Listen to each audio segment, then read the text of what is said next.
Hello, everybody, and Happy New Year, Kelly. How's it going, man?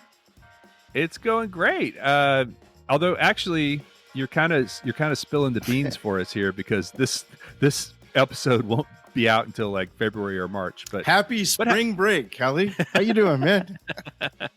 Well, I got my crop top on and my Bud Light, and I've got my flip flops. I'm down in Port A. I'm rocking. Spud McKenzie shirt on. My Spuds McKenzie shirt. That's right. Happy spring break, everybody. Happy spring break, everybody. I got a good episode for you today, Kelly. You know, one of the last episodes I did, I told you that I had to start catching up with the 28,000 famous people that there are, and even more dead famous people than that. And Yeah, we have a big pool. I cheated a little by doing two people. You mean Hanna-Barbera? Hanna-Barbera. Yeah. And it got me thinking though about these duos, these famous duos. So let me ask you a little question I've been kicking around. Would you rather be half of a super successful partnership or a sidekick of a super successful person? I mean, I feel like probably I don't want to be Flava Flav. You know what I mean? I feel like probably half of. I mean, I already am half of a super successful partnership, right? Or am I your sidekick? I guess that's what the real question is, isn't it? No. Yeah. So you'd rather be the half where everybody knows who you are, but only with the other person's name also. Penn and Teller kind of thing. Yes. Sure. Okay. Shields and Yarnell. Wow. That's probably a future. You remember them? City. Oh, do I remember them? Yeah. Oh yeah. That's where I first learned about they had a mime. That's right. They did a pantomime act. Shields and Yarnell. Yeah, that was great. Would you rather be behind the scenes of a successful person, like an assistant for somebody who was really, really successful, but you were just like assisting them, researching things, helping them out? Or would you rather be the reason for someone's success, but they got all the credit, like a ghostwriter or a joke writer or something where nobody knew who you were? They get all the credit, but you in your mind know that you're the reason for the success. I think more of the second thing. Like to actually be, to be the creative force. And I guess when you said assistant, I thought, no, I don't want to be an assistant, but a producer. Like if I was the producer, where does producer lie? You know, like, you know what I mean? Like, or manager of a famous person. In both of those scenarios, nobody knows you're not famous. Nobody knows who you are. And one, though, that you're the real reason for the success. You wouldn't resent the fact that like someone else is getting all the credit for your stuff. Am I making money? Yeah, but not nearly as much as the person who's the front person. But am I making a lot of money? I mean, you know, I could take 10 million and they could have 100. Okay. I'd be happy with that. Okay. As long as we have the parameters here. I feel like you're about to tell me about some deal you've got in the works. No. I was thinking about famous duos and how, you know, like with Hanna-Barbera, they were very famous, but nobody knew one without the other. And I got to thinking, I wonder how that would feel about being half of a very successful team, but people only knew you with the other person's name, wouldn't even know you hardly without that, and how that would feel, and if you would resent that, and if you would resent the other person. And I've been talking to other people, and people have different ideas about that, you know, and when you put fame to it, I think that adds another layer too. Some people are comfortable with fame. Some people, I think, would rather be behind the scenes and not deal with fame or anything like that. Yeah, given the choice between money and fame, I'd take money. I'd rather be rich and not famous than famous and not rich. Famous and not rich, or infamous. I think the worst thing would be to be infamous and poor, right? Right. Or the guy that jumped in the Bass Pro Shops tank. Right. Yeah. That's was that you? He's not making a lot of money off of that, but everyone knows who he is, right?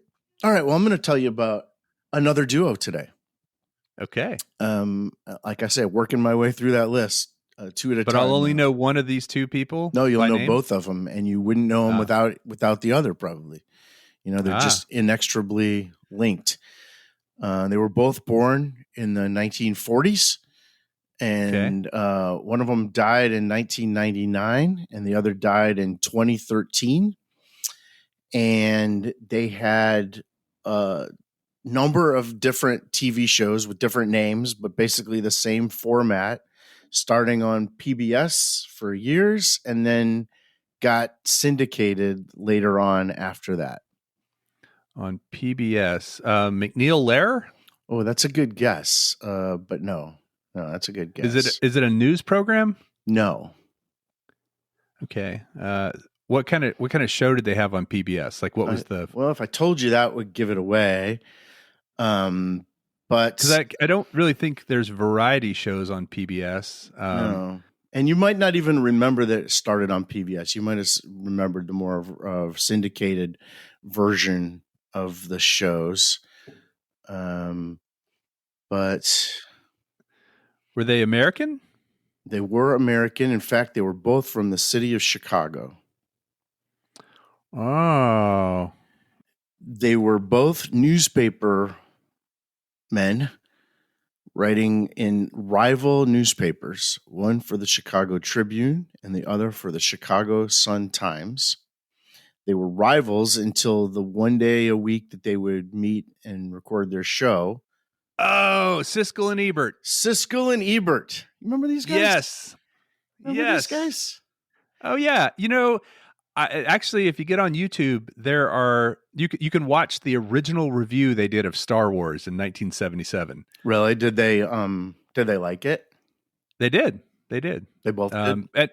And this was before, it was sort of like a default setting to like it, right? This was right when it came out. And so they were talking about it as a kind of a Western and having all the plot points of a Western and it being, really fun and entertaining. And yeah, I just recently saw that because I get a lot of Star Wars stuff in my YouTube feed. So we're going to talk about the way they reviewed movies and kind of their philosophy and their relationship with each other. But before we get started on that, to what extent do you use ratings just in general? Restaurant ratings, movie ratings, Yelp reviews. Are you into ratings before or do you like to try things with no input? Probably more and more I count on ratings. Yeah. I'll look and see what's being said, product reviews, especially like on Amazon or Home Depot or Best Buy. I'll kind of read the best one and the worst one just to get a sense of what's up. And I have stopped buying. I've not purchased something online because of review. So you're not as concerned with a 1-star rating or a 3-star rating or something wouldn't keep you from it if you read a 3-star review of the movie or anything? I write quite a few reviews on like Google. You can write Google reviews. And I feel like I only write them when I feel really strongly about someplace, good or bad. So I tend to give either 1-star or 5-star reviews of restaurants or service at if you go zip lining. I think I wrote one for a zip lining place we went to once because they were so awesome and so nice. And so it's very rare that somebody, unless it's their job, just writes a review that is just middle of the road. Like, yeah, it was okay. I mean, you wouldn't go to a restaurant and think that, and then give it go out and make the time to write a review, would you? No, probably not.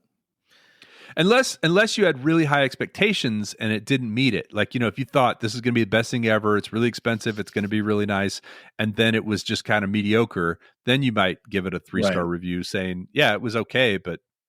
And that was kind of Roger Ebert's philosophy when it came to watching movies. He says, if you're watching a certain kind of horror movie, you're not comparing it to Citizen Kane. You're comparing it to the best horror movie you've ever seen. So you should take that all in context. Put context in when you're reading these reviews. Both Siskel and Ebert, like I said, were writing for rival newspapers in Chicago, and they both gave star reviews. I think it was 0 to 4 or 1/2 to 4 stars.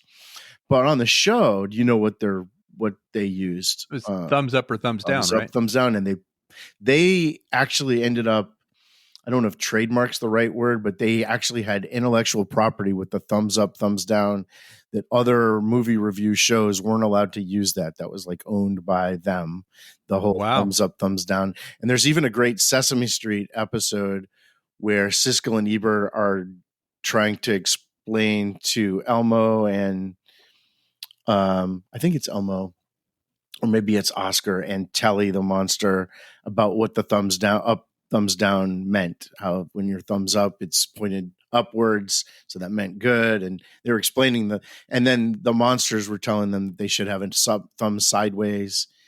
Right. And then they got in a big argument. Siskel and Ebert got in an argument about whether some thumb sideways was appropriate, and they started yelling at each other. I have to say, thumbs up, thumbs down it's a double-edged sword, right? On one hand, it doesn't leave a lot of nuance to say, well, I like these things about it, I didn't like these things. But also, on the other hand, it's very definitive, right? It's you got to appreciate, just, should I say it or not? Just, I need a one-word answer, yes or no. I agree, and I think sometimes nuance isn't what's needed. Just, should I go see this thing? And in fact, Ebert used to be critical of Siskel, saying Gene always, it's Gene Siskel and Roger Ebert, if I haven't said already.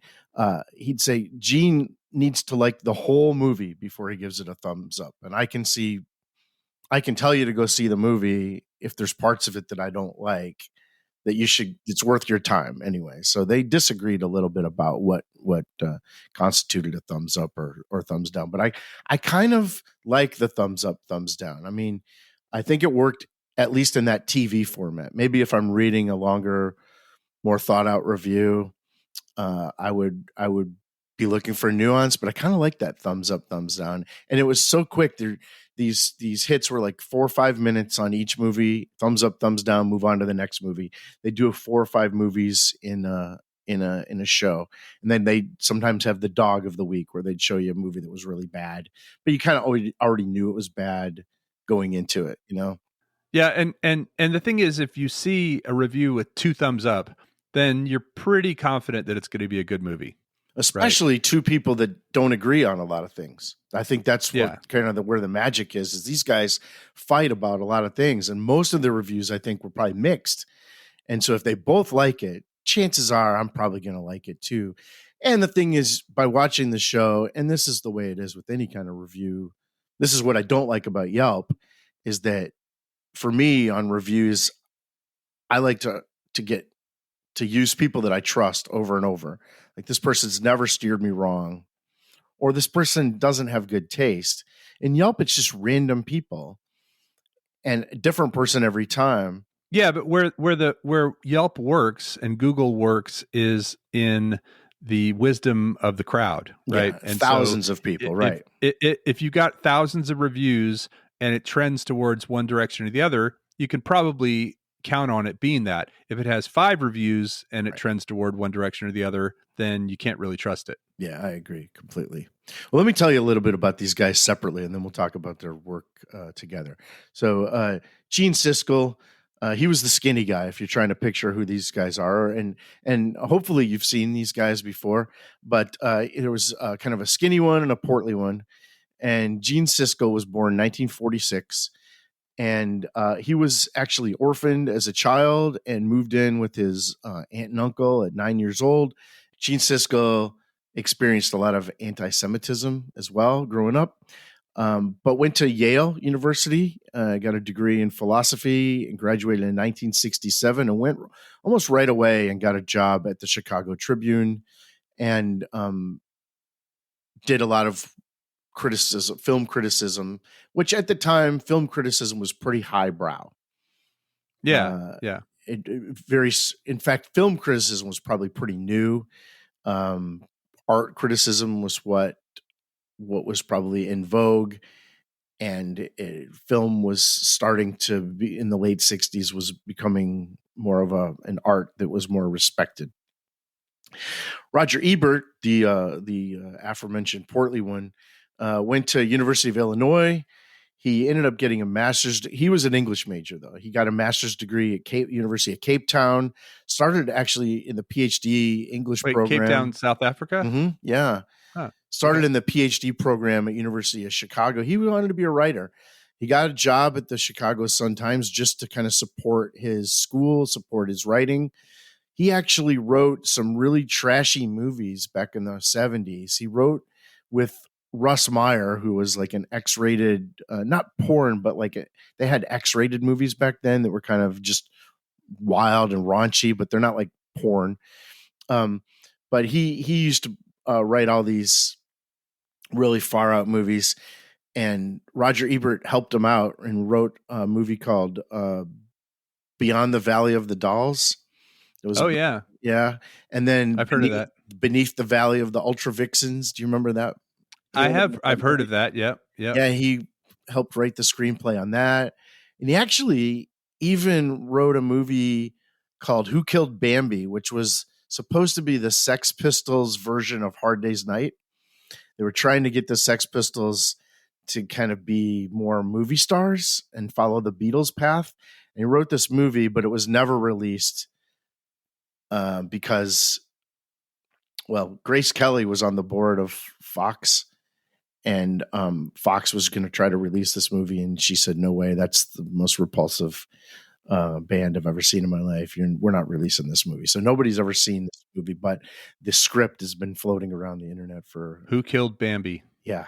So wait, it was going to be the Sex Pistols as acting as like it wasn't a documentary about them. It was going to be like Hard Day's Night. Like say, or didn't the Beatles do one called Help as well? Right. Where they were characters in it. Okay. Yeah, I think that's the idea behind this Sex Pistols movie. But like I said, they filmed. I think they filmed 3 days, and none of it included any Sex Pistols concert footage.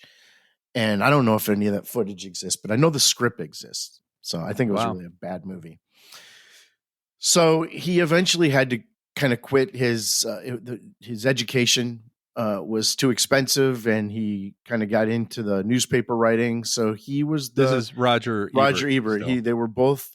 So now they were both writers at rival papers, and Chicago is a great newspaper city. Remember newspapers, Kelly?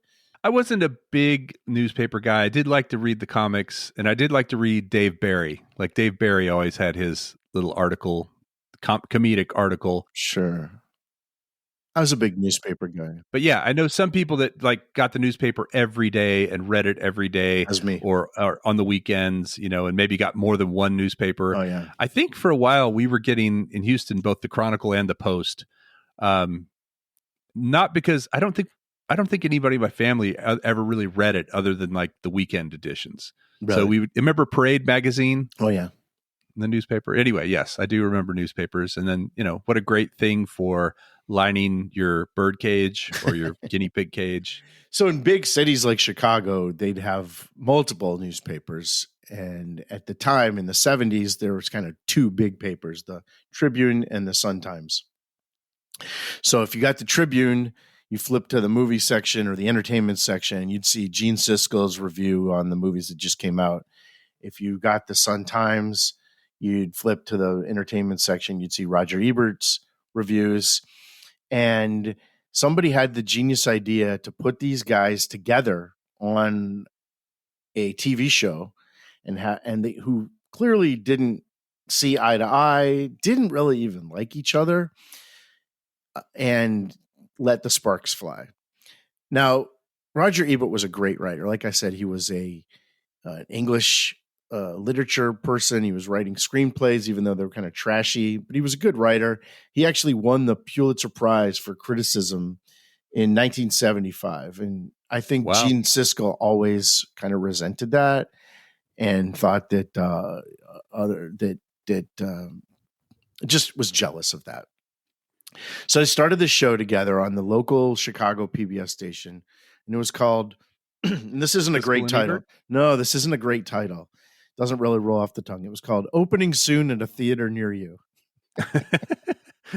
Wow. They didn't really workshop that title at all. I feel like we really workshopped Dirt Nap City. Right. Dying soon at a theater near you. Right. So it was called Opening Soon at a theater near you from 75 to 77. I do not remember that version. I don't either. Then they renamed it Sneak Previews. And that's when I got on board. Like 1978, they called it Sneak Previews. And I used to watch, I found it. I think it came on after Monty Python or before Monty Python. And that's on PBS. Yeah, that was the only reason I had to watch PBS in 78. In Houston, Channel 8. Sure. And it was just two guys talking about movies. There was nothing flashy about them. I was probably not ever going to see most of those movies. A lot of them were R-rated movies. A lot of them were boring movies that like 8-year-old kid.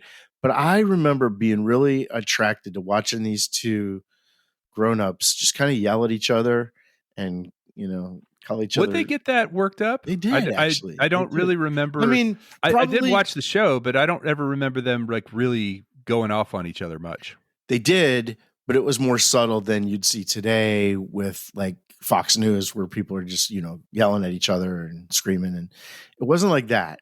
But you could tell, I could tell as a little kid, that these guys had issues with each other, and they thought that the other one was just dead wrong about whatever it is that they were talking about. And I used to love that. Like I said, I wasn't watching to see whether or not I should go to these movies. I was watching because I liked watching these guys argue.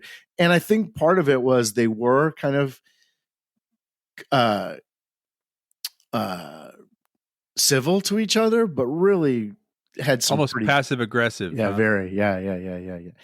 1982, they syndicated this show and renamed it At the Movies. Oh, yes, I remember that. That's the one I remember. And then they had a dispute with the syndication company, moved syndication companies, and then they titled their show Siskel and Ebert and the Movies. Oh, it wasn't Siskel and Ebert at the Movies. And weren't allowed to call it At the Movies. They called it Siskel and Ebert and the Movies. And that was actually from 1986 to 1999. The show won 7 Emmy Awards. So they were together for 13 years of that one. So they were together from 75 to 99. So a quarter century together. Wow. Man, how did they do it? So Roger Ebert said his philosophy was, it's not what a movie is about. It's how it's about what it's about. That's what he thought film criticism was all about, was trying to explain how it's about what it's about, tell you why. And to do so in, like I said, 4 minutes, and having to split that 4 minutes between two people probably made it look easier than it actually was. They did not like each other, though.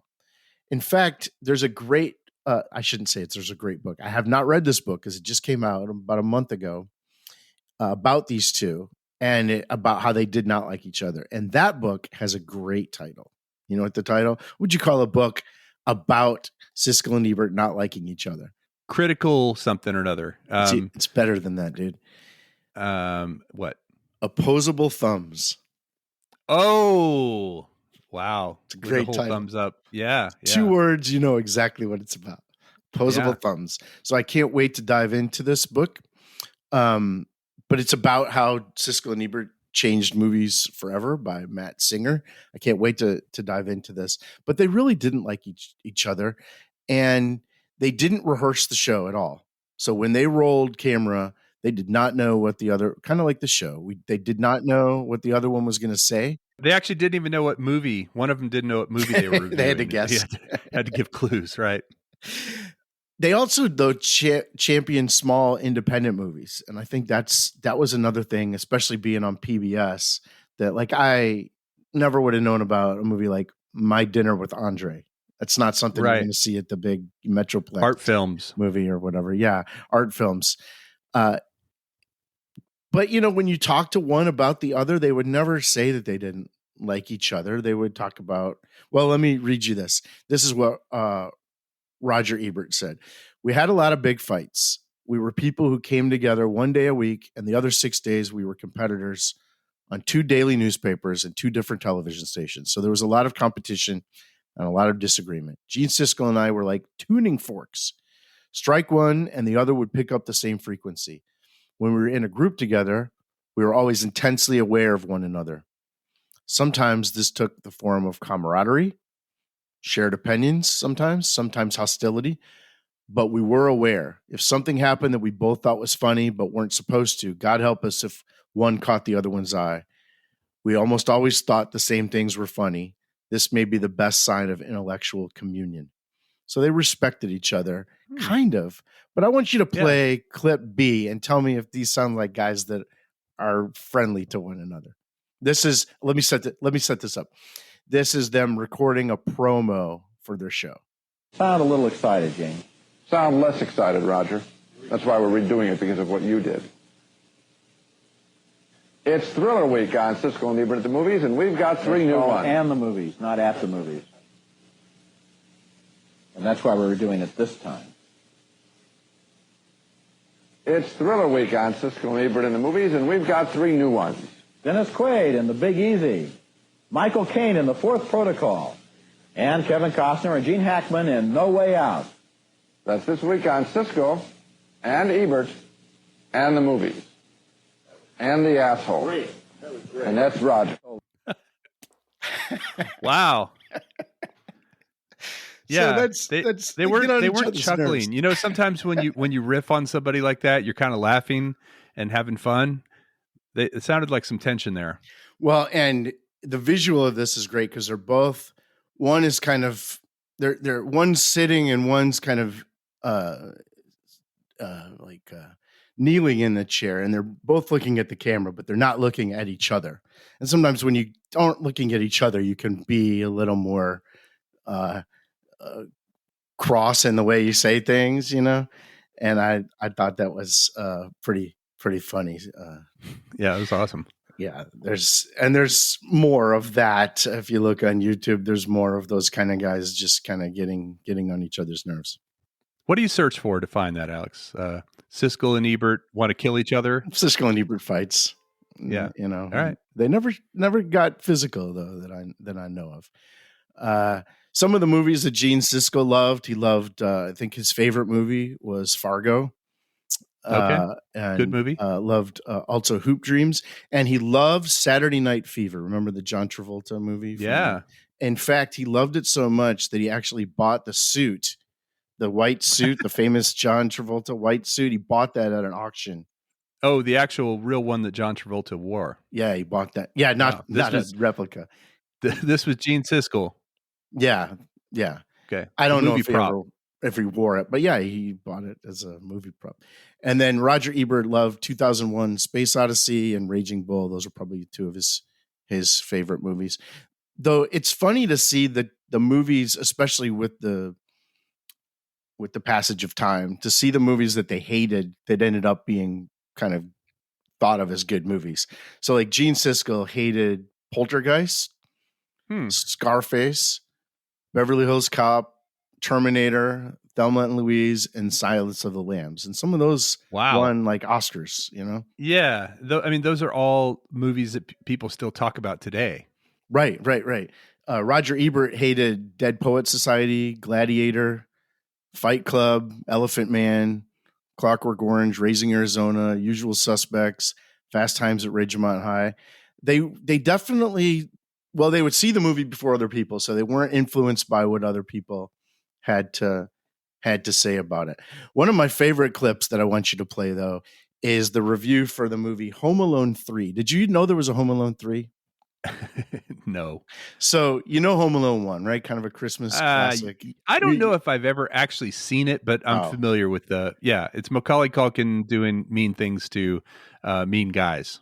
So these movies get played a lot around the holiday time at my house. So the Home Alone 1 and 2 are just kind of Christmas staples. Home Alone 3, though, didn't have any of the same people that made the first two, including Macaulay Culkin. And it was just kind of a direct-to-DVD, cheap attempt at reliving.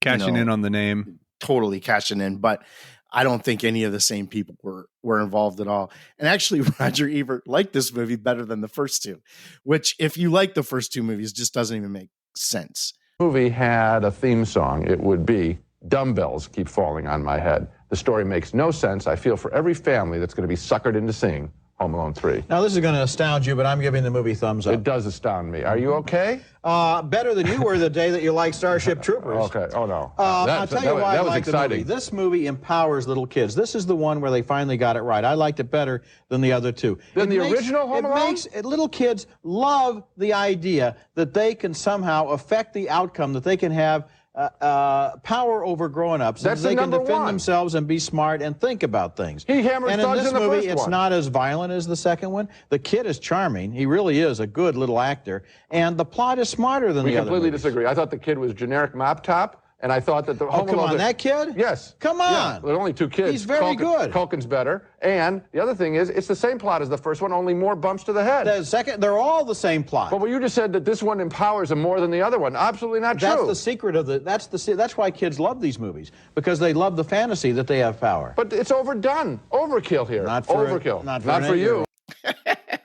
All right. So question for you. Was that from the episode that actually aired, or was that like outtakes? No, that wasn't an outtake. That's the kind of stuff they would do when they they would just I guess I don't remember that about them. I just remember them being nerdy dudes that watched movies and gave it a thumbs up. That's what I loved about it, though, is that they would bring up like he says, well, not as dumb as when you like Starship Troopers. Like that was probably years earlier, and he like had filed that away. You know, I'm going to use that.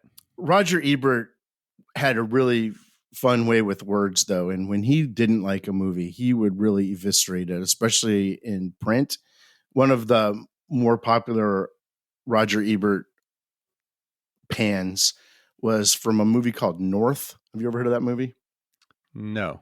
I think it had like Julia Louis-Dreyfus and Jason Alexander, but it was like during Seinfeld, or maybe it had one of them in it. Not the, I don't know. I don't remember who was in it, but it was a bad, like, I think everyone hated the movie. And his rom-com? No, I think it was supposed to be a comedy. I don't know. But here's his review of this movie. I hated this movie. Hated this movie. Hated it. Hated every simpering, stupid, vacant, audience insulting moment of it.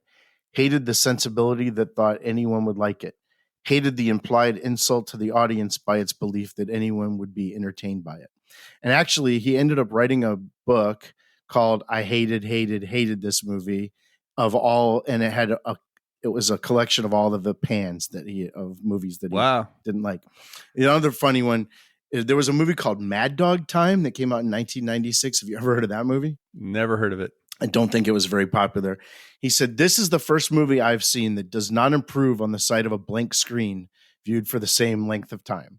Well, I've seen bad movies before, but usually they made me care about how bad they were. Watching Mad Dog Time is like waiting for the bus in a city where you're not sure if they have a bus line. And he said that the film should be cut up to provide free ukulele picks for the poor. Wow. I guess celluloids, ukulele picks. That's some genius criticism there. Free ukulele picks. Well, these guys they would appear on talk shows together. You can see clips of them on Johnny Carson or Conan O'Brien, and they really did everything together. And I do think over time they had this. You couldn't say one without the other. They were just linked. So I think they ended up kind of liking each other, respecting each other, whatever. Unfortunately, Gene Siskel was diagnosed with a brain tumor in 1998. He actually was so committed to the show that he did the show from his hospital room on the phone, after having brain surgery. He announced a leave of absence in February of 1999, but then died a couple of weeks later. Well, Roger Ebert continued to do the show with different guest hosts. It was never really the same for him, but he did the show for a while. In 2002, though, he got thyroid cancer. I don't know if you remember this. And then he had to have his salivary glands removed. They had to remove his jaw. And ultimately that took away his voice. In 2006, he couldn't speak. And So he was still able to write. He was a great writer, and he still wrote movie reviews. He still did his job. And then I remember seeing, I think it was on Oprah or something around 2000. When did he died in 2013. So I think around 2008 or so, they came up with the technology where they were able to, because they had thousands of hours of his voice, they were able to use his voice and then have the electronic voice that he used be his voice, because they just had so much of that. Of course, the technology wasn't, this is 20 years ago. This technology wasn't like it is today, but in the last few years of his life, he was able to speak with his electronic voice rather than just like a computer voice. It sounded like him. And he was able to still kind of talk to his wife. I don't think he did full shows or anything, but he was able to talk to his wife with his voice. And he finally, like I say, he finally passed in 2013. And today, there's the film center at University of Chicago is the Gene Siskel Film Center. And they have a statue of Roger Ebert in Champaign, Illinois, at the University of Illinois, in front of a movie theater. And it's 3 chairs, movie chairs, and he's in the middle one, and he's giving a thumbs up. It's a statue of him with the thumbs up. Nice. And then at Cannes Film Festival, they call their conference center the Roger Ebert Conference Center, which is probably kind of the ultimate honor that you can get. For the most prestigious film festival. Yeah. But, I think today I don't think anyone's filled their shoes. I really don't. I don't think there's anybody who gives that kind of film criticism, unless you can read film criticism, which is great. A lot of times, though, these days that takes the form of recaps, where they just tell you everything that happened, and then they kind of give you their. But I haven't seen anything, right? There's nobody out there that I trust like I used to trust them in terms of giving me a non-spoiler, pretty concise idea of whether or not I should go see this film. Thumbs up or thumbs down. Yeah. So back to your original question that you asked me about, would I rather be the, behind the scenes person or the partner, or how does that relate to Siskel and Ebert? Well, I think just the idea that there was no such thing as like a Gene Siskel fan. Like, it was always Siskel and Ebert, So they were inexorably linked. And I think that the deal that they made was, even though they didn't like each other, they were linked and they weren't going to go out on their own. I mean, these days when there are successful duos, sometimes one of the people in the duo thinks this is because of me, and they go out and try to do it on their own. And I think in today's world, they would have probably both split up, both had a podcast or a website or whatever, and tried to do their thing on their own and think, why do I need this other person? And I think they understood that the magic was them disagreeing with each other, or the power of them agreeing with each other, that they needed each other, right? The chemistry, they needed each other. And so I don't think there's a lot of that these days. There's just not a lot of those 2-person teams that stick around for that long. Yeah. So I could see with the two of them being partners at the time that they were. Of course, like you said, today everybody's got a podcast. Everybody's, getting clips on YouTube. Everybody's, doing all those things. At that time too, they also had a unique platform in being on television. That wasn't something that everybody got to do, right? Even if you were a great writer, you didn't always get a job at the Chicago newspaper and end up getting a television show. But I do agree that you don't really think of Ebert. If somebody just said Ebert to me, I wouldn't know what you meant out of context. You'd say, oh yeah, of Siskel and Ebert. You know what? If you said Siskel, I might say that. But if you just said Ebert, I might, like not hearing the Siskel and in front of it, I might not even make that connection. So I see what you mean about them being tied at the hip. I saw an interview with them on Conan O'Brien where they were talking about how it became Siskel and Ebert. and they said they flipped a coin, and Ebert lost. And the deal was they were going to do that for 2 years and then switch it up. Well, of course, by that time, why would you switch it? People know you as this. But at the time, and this was like in the late 90s, Ebert was trying to get the crowd to say, it sounds just as good, Ebert and Siskel. And they had the crowd chant Ebert and Siskel, Ebert. And he was loving it. He was smiling. He was laughing. Siskel was annoyed. You could tell he was annoyed at the notion that it would be Ebert and Siskel, even as a bit. But it is funny. I don't know if it's because your brain is just used to one way, or if there is actually a better sound for the two words together. Like Siskel and Ebert to me sounds better than Ebert and Siskel.